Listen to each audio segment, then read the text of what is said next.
할렐루야. 네, 벌써 7월입니다. 네, 7월이 시작됐습니다. 7월이 시작되면서 2024년도 절반이 벌써 지나가게 되었죠. 오늘은 절기상으로 보면 맥주 감사 주일이기도 합니다. 77절이라고 부르기도 하는데 문자적으로는 좀 다른 의미지만 제가 주보를 보면서 주일을 준비하면서 보니까 7월 7일이더라고요. 그래서 7자가 자꾸 많이 나오네 이렇게 보면서 생각하게 됐는데, 이 유대인들의 추수감사절이라 할 수 있는 이 맥주절은요, 한 해의 수확을 끝낸 기쁨 속에서 그 수확을 가능케 하신 그 하나님께 기뻐하며 감사를 드린 축제의 날이었습니다. 동시에 이 유대인들은 인생의 모든 것은 오직 여호와 하나님께로만 말미암는다는 그 사실을 다시 한번 고백하는 심정으로 일상의 모든 생활을 잠시 중단하고 하나님을 향한 자신의 신앙을 다시금 재무장하는 날로 이 절기를 보냈던 것을 보게 됩니다. 또한 제가 지난번에 느헤미야 말씀을 전하는 가운데 유대인들이 두 가지 달력을 사용하고 있다고 말씀드린 적이 있는데, 이 유대인들이 사용하는 그 민간력으로 볼 때는 이 7월이 새해 첫 시작이라고 볼 수가 있는 그런 시점입니다. 우리가 지난 시간을 되돌아보면 우리가 반년을 너무나도 잘 보냈고 또 다시 남은 이 반년을 시작하는 이 시점에서 우리는 무엇보다 지금까지 우리를 인도하신 하나님께 감사하고, 그리고 앞으로도 우리와 동행하실 그 하나님과 온전한 믿음으로 굳건히 나아가기를 다짐하고 결단하는 시간이 되어야 할 것입니다. 우리도 이 7월을 시작하면서 다시금 우리의 모든 것은 오직 여호와 하나님께로만 말미암았다는 것을 우리가 고백하면서 하나님을 향한 우리의 신앙을 다시금 재무장하는 시간이 되어지기를 간절히 소망합니다. 저는 지난 주중에 한 장례 예배를 다녀왔습니다. 미국에 와서 지금까지 함께 교제하였던 한 목사님께서 하나님의 부르심 가운데 먼저 가시게 됐습니다. 약 15년 정도를 같이 교제하면서 보냈던 목사님이셨는데, 제가 이 15년 동안 같이 지내면서 이분이 어떠한 삶을 사셨는지를 제가 너무나도 잘 알았기 때문에 인간적인 마음으로는 그 장례 예배에 참석하면서 참 아쉽고 마음이 좀 아팠습니다. 그런데 장례 예배를 드리는 가운데 그 아쉽고 아팠던 마음은 하나님께서 위로하여 주셨고요. 그 예배를 드리는 가운데 제 마음 가운데 저분과 같이 온전한 믿음과 그리고 복음의 열정으로 내가 열심히 살아야겠다는 그러한 다짐과 각오를 하게 되었습니다. 그 예배 가운데 참석했던 모든 조문객들이 하나같이 기억하는 그 목사님의 모습은 그리스도의 사랑으로 모두를 섬기며 도와주었고, 그리고 전도와 구제와 그 선교에 일평생을 바쳤다라는 그러한 말을 모두가 하는 것을 듣게 되었습니다. 그 가운데는요, 저를 포함해서 저희 가정을 포함해서 실제적으로 그분으로부터 도움을 받고 어려움을 이겨낸 분들이 너무나 많이 자리하고 계신 것을 또한 볼 수가 있었습니다. 저는 그 예배를 드리고 돌아오는 길에 제 마음 가운데 참 그 목사님은 진정한 그리스도인이며 주님의 증인된 삶을 사셨다라고 고백할 수 있겠다라는 생각을 했습니다. 사랑하는 성도 여러분, 여러분은 주어진 삶 가운데 어떠한 삶을 살아가고 또 어떠한 삶을 살았던 사람으로 기억되고 싶으신가요? 제가 장례 예배를 얘기를 하고 또 이런 질문을 들으니까 다소 질문이 좀 무거울 수도 있는데요, 무겁고 어려움으로 이 질문을 생각하시는 것이 아니라 오늘 말씀을 나누는 가운데 앞으로 내 남은 여생 가운데 아니면 짧게는 남은 이 반년 가운데 내가 새로운 각오와 다짐으로 기쁨으로 이 질문에 대해서 함께 고민해 봤으면 좋겠습니다. 우리는 예수 그리스도를 나의 구주로 영접함으로 인하여서 주님의 자녀가 되었고요, 주님의 자녀된 우리 모두는 주님의 증인으로 부르심을 받았습니다.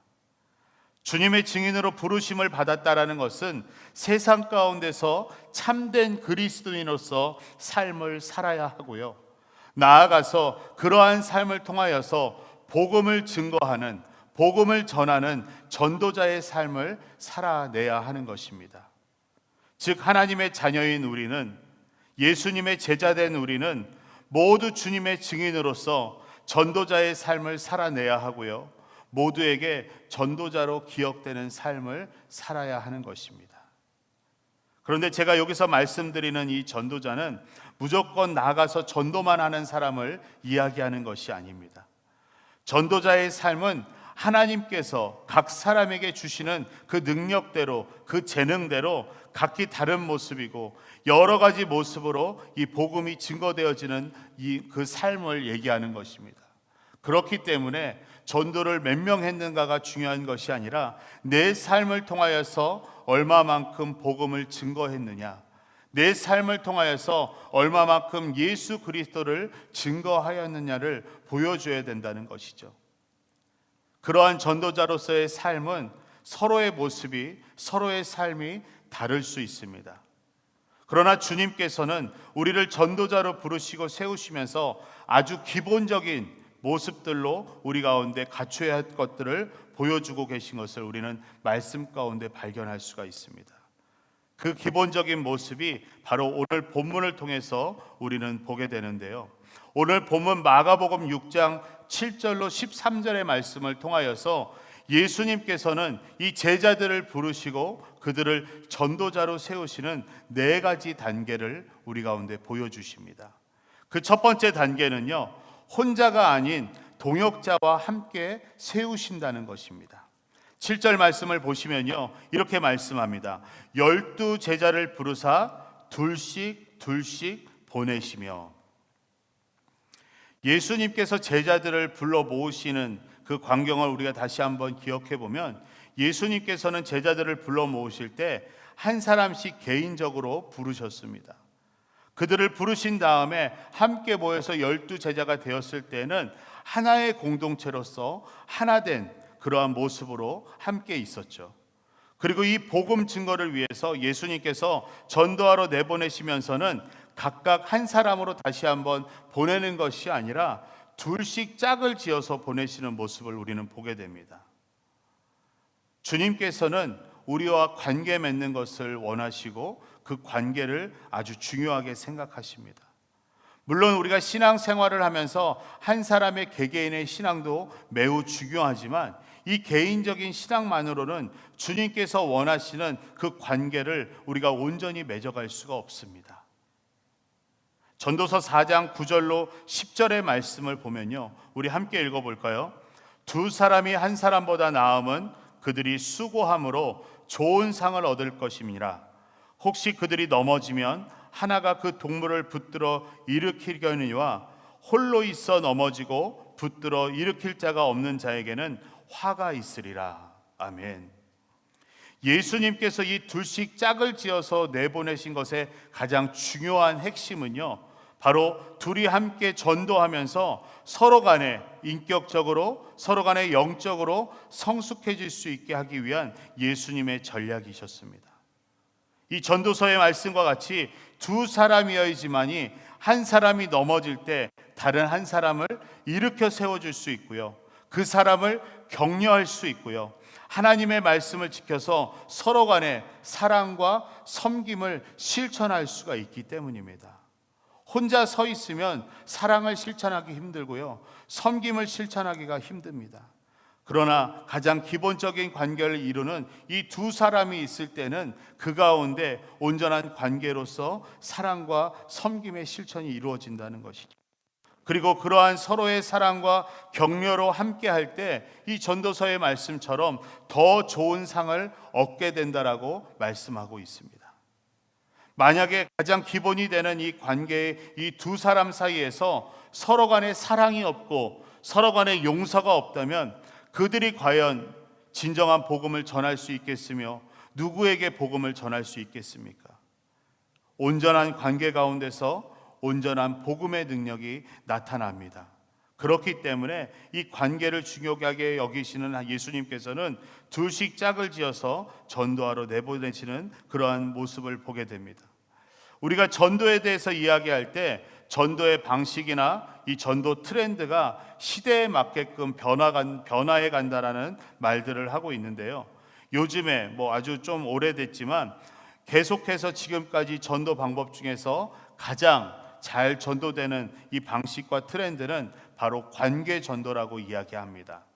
잘 맺어진 관계 속에서 신앙으로 진정으로 연결이 되고 그들의 삶 가운데 믿음을 서로 나누고 그 가운데 함께할 때에 그 건강한 관계 속에서 그 복음의 능력이 나타나게 된다는 것이죠. 사랑하는 성도 여러분, 온전한 전도자의 삶을 위해서 영적인 동역자를 만드시기 바랍니다. 아직 영적인 동역자가 여러분 가운데 없으시다면 주님께 나에게 영적인 동역자를 붙여달라고 기도하시기 바랍니다.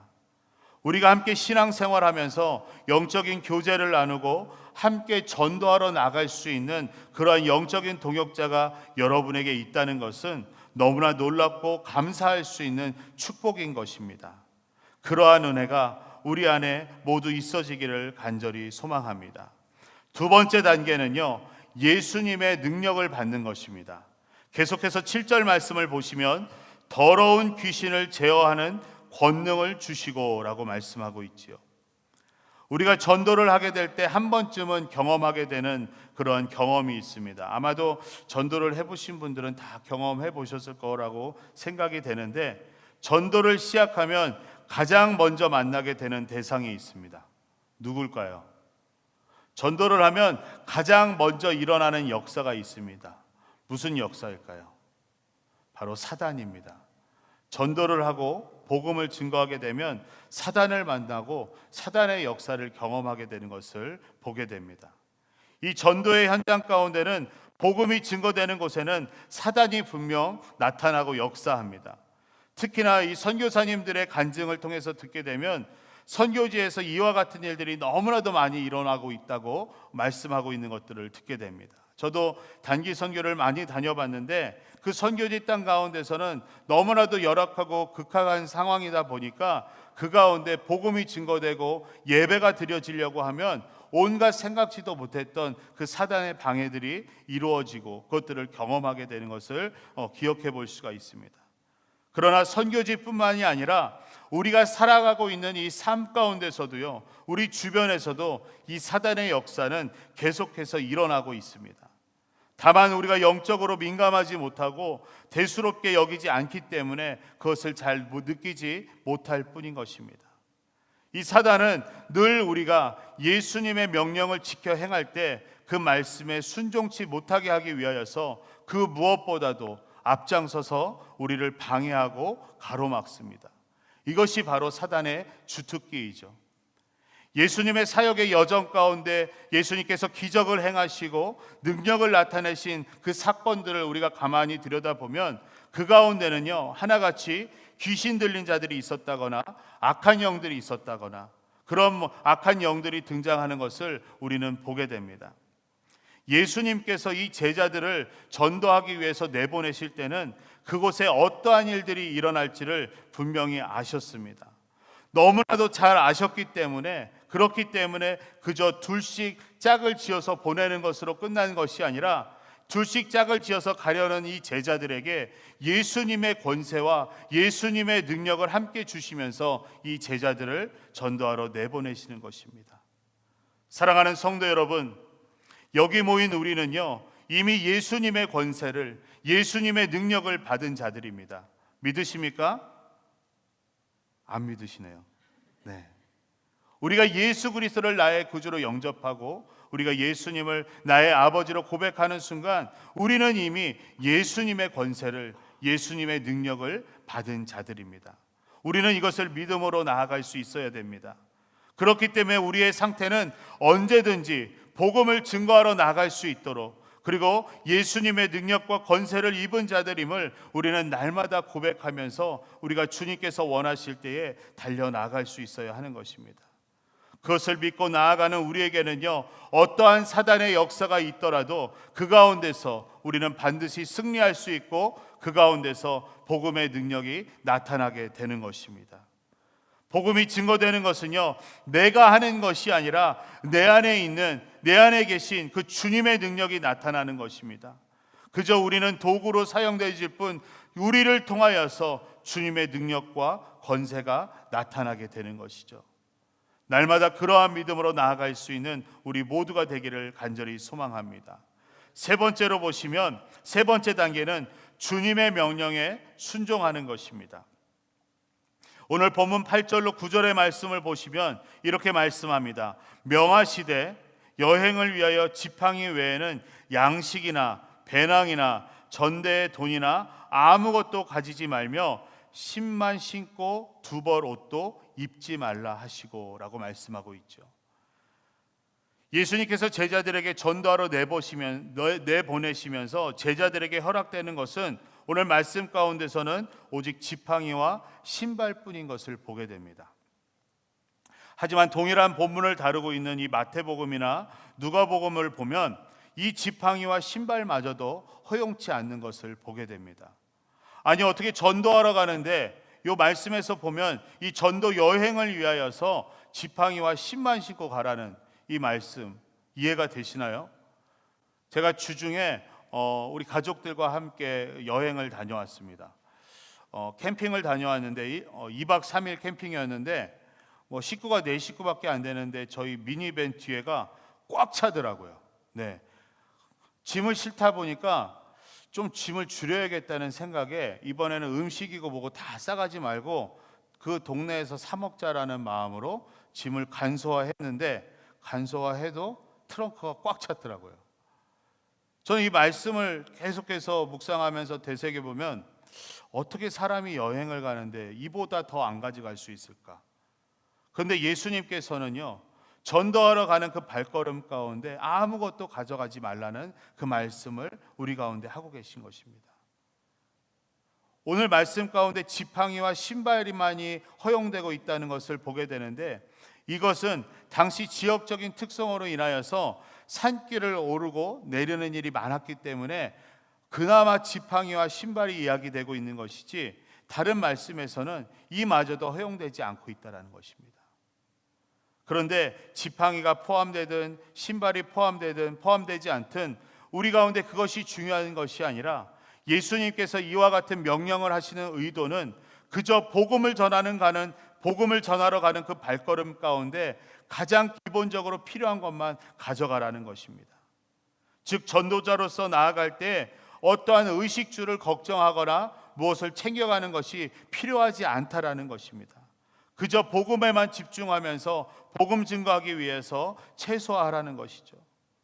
그 말씀은 곧 오직 주님의 말씀에 순종하고 모든 것을 주님께 맡김으로 인하여서 그 복음의 능력을 신뢰하며 나아가라는 것입니다.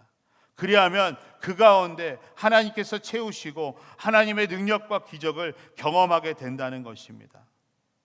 우리는 복음을 위한 삶을 살아갈 때에 사람에게 가장 필요한 부분들마저도 하나님께서 책임져 주시고 공급해 주심을 우리는 믿고 신뢰할 수 있어야 되는 겁니다. 그런데 우리가 무엇인가를 자꾸 하려고 하면, 특히 주님의 일을 감당하고 교회 안에서 어떠한 봉사의 일을 하려고 하면 자꾸 무엇인가를 먼저 준비하려고 합니다.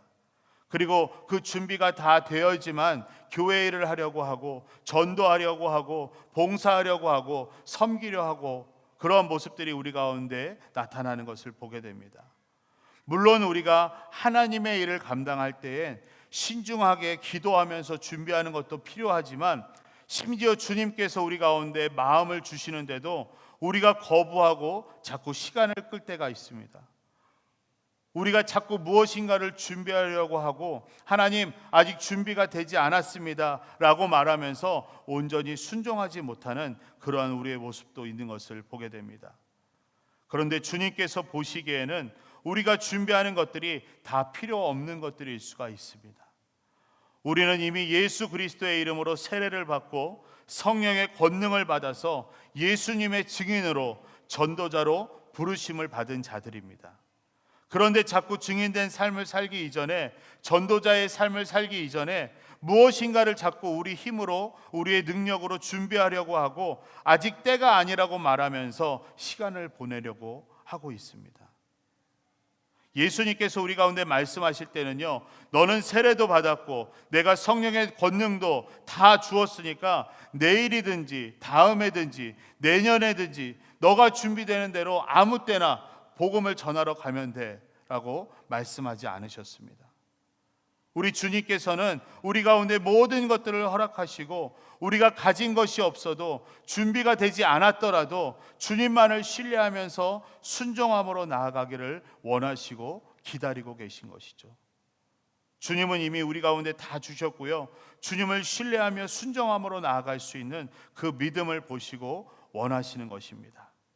사랑하는 성도 여러분, 내가 가진 것, 내 주어진 환경, 내 앞에 주어진 문제들, 그것들을 바라보지 마시고 오직 주님만을 바라보시면서 주님만을 신뢰하시면서 순종함으로 바로 지금 그 믿음의 걸음을 내디딜 수 있는 우리 모두가 될 수 있기를 간절히 바랍니다.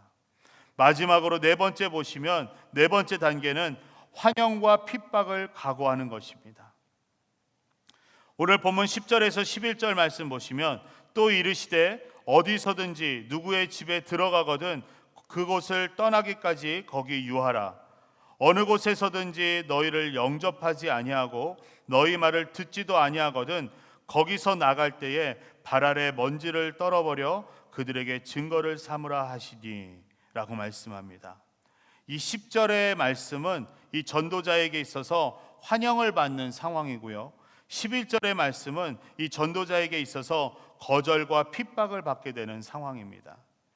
예수님께서 든든한 짝을 붙여주시고 예수님의 능력과 권세도 주시고 모든 것을 채우실 주님만을 신뢰하면서 순종함으로 나아가기만 하면 모든 것이 잘 될 것 같고 복음 증거하는 데 있어서 어떠한 문제도 없을 것처럼 보이지만 그렇지만은 않은 것을 보게 됩니다. 전도자의 삶 가운데 환영이 있는 동시에 핍박과 거절도 있다는 것입니다.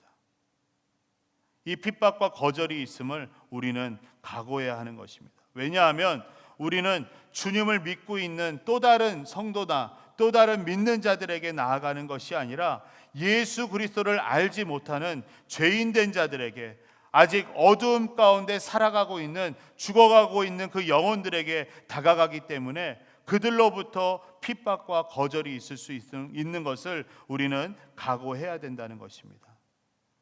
늘 환영받는 것은 기대하지 않은 채 항상 핍박과 거절만이 있다고 각오하고 나아가야지만 우리는 그나마 덜 실망할 수 있고 덜 힘들 것 같습니다. 그러나 그 가운데 환영이 있을 때는 더 기쁨을 만끽할 수 있겠죠.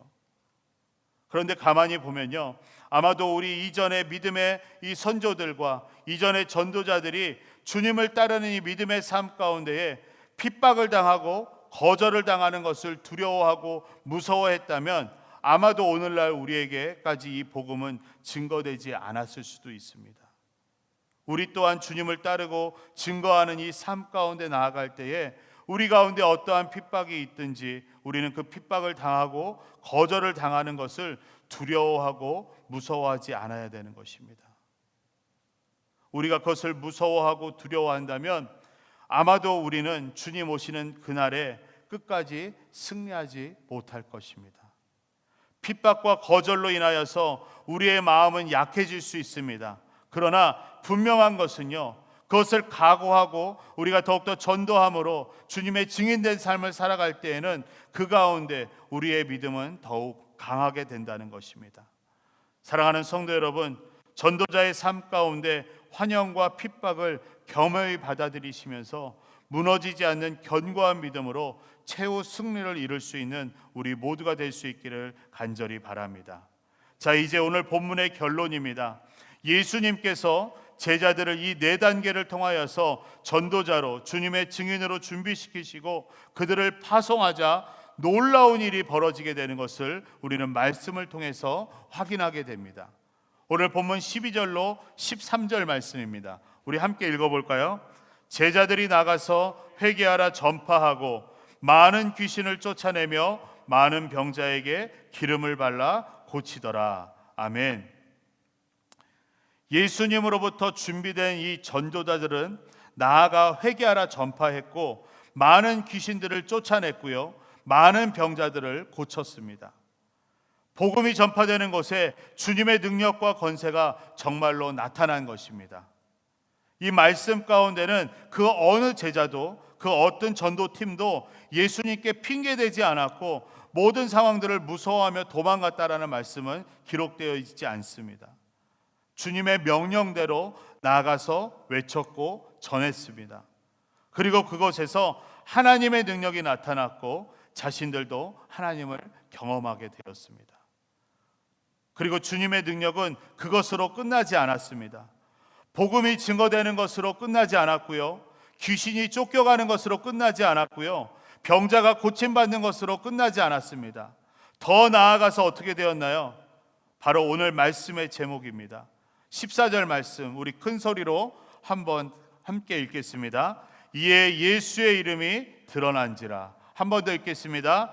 이에 예수의 이름이 드러난지라. 할렐루야. 아멘. 사랑하는 성도 여러분, 여러분의 삶을 통해 오직 예수의 이름이 드러나기를 우리 주 예수 그리스도의 이름으로 간절히 축원합니다. 아멘. 오늘의 설교를 시작하면서 여러분에게 제가 질문을 드렸죠. 여러분은 주어진 삶 가운데 어떠한 삶을 살아가고 어떠한 삶을 살았던 사람으로 기억되고 싶으신가요? 라고 제가 질문을 드렸습니다. 사랑하는 성도 여러분, 다른 무엇보다도요, 오직 예수의 이름을 드러내는 삶을 살아내시고 오직 예수의 이름을 드러내는 삶을 살았다라고 기억되는 우리 모두가 되기를 간절히 바랍니다. 예수님께서 제자들을 전도자로 세우신 것과 같이 예수님께서는 오늘도 우리를 전도자로 그리고 주님의 증인으로 부르시며 세워주십니다. 우리가 오늘 이 예배를 시작으로 해서 7월을 시작하는 이 시점에서 남은 한 해를 또 살아갈 때에, 그리고 앞으로의 남은 여생을 우리가 살아갈 때에 계속해서 우리의 삶을 통하여서 전도자로 예수님만을 전하는 삶, 증인된 삶으로 오직 예수의 이름을 드러내어서 모든 민족이 주님께 돌아오고 이 땅 가운데 하나님의 나라가 확장되는 일에 크게 쓰임받으며 나아갈 수 있는 저와 여러분, 우리 예수로 교회가 되기를 간절히 소망합니다.